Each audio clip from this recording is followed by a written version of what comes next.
Сайн байцгаана уу? Сонсогч та бүхэндээ энэ өдрийн мэнд хүргэе. Увс аймагт шүүхийн тамгын газраас эрхлэн гаргадаг нээлттэй шүүх подкастын ээлжид нэгэн шинэхэн дугаарыг хүрэхэд бэлэн болсон байна.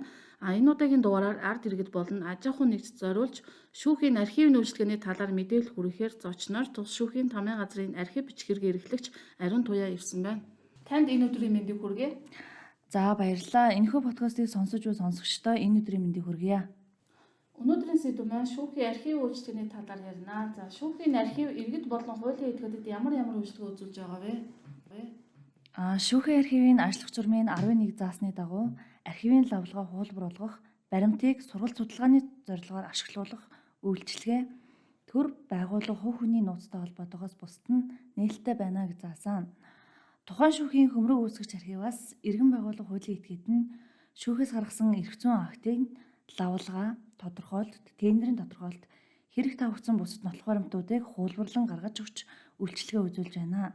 Ихэвчлэн иргэн байгууллага хуулийн этгээд нь шүүхээс гаргасан эрх зүйн актын лавлгаа, тендерийн тодорхойлолт гаргуулна авч байна. Тухайн аж ахуй нэгж иргэд тус архиваас үйлчилгээ авахын тулд ямар бичиг баримт бүрдүүлэх шаардлагатай вэ?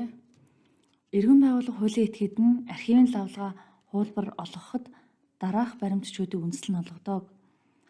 Тухайн иргэн архивын лавлгаа авахд иргэний хүсэлт, иргэний үнэмлэх, түүнтэй адилдах баримтчгийг бүрдүүлнэ. Харин байгууллага хуулийн этгээдийн хувьд болохоор албан бичиг, улсын бүртгэлийн гэрчлэгээний хуулбар, ажилтны биеийн байцаалтай байна.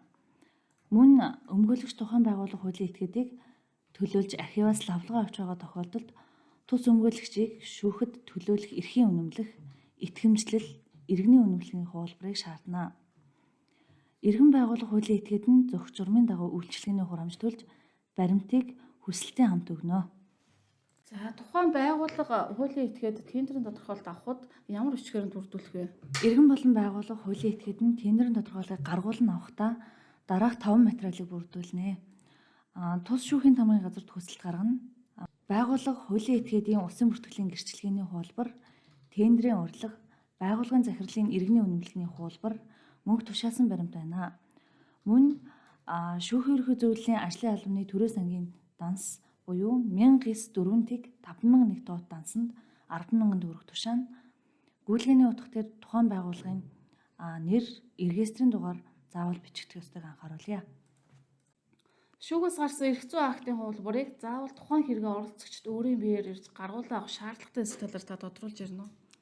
Шүүхээс гарсан эрх зүйн актыг тухайн хэрэгээ оролцогч өөрийн биеэр ирж гаргуулж авна.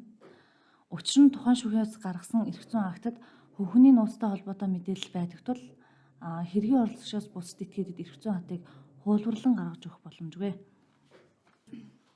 За өнөөдөр цаг зав гарган иргэдэд тодорхой хэмжээний мэдээлэл хүргэсэн танд баярлалаа. Монгол Улсын шүүхийн түүх, ой санамжийн үеийг хадгалах, хамгаалах, ариун улсад сэтгэл оюун хөдөлмөр зүтгэлээр зориулан ажиллаж буй танд ажлын өндөр амжилт хүсье өрөөё. Баярлалаа. Нээлттэй шүүх подкаст маань энэ удаагийн дугаар энд хүрээд өндөрлөж байна. Дараагийн дугаараар дахин уулзалтаа баярлалаа.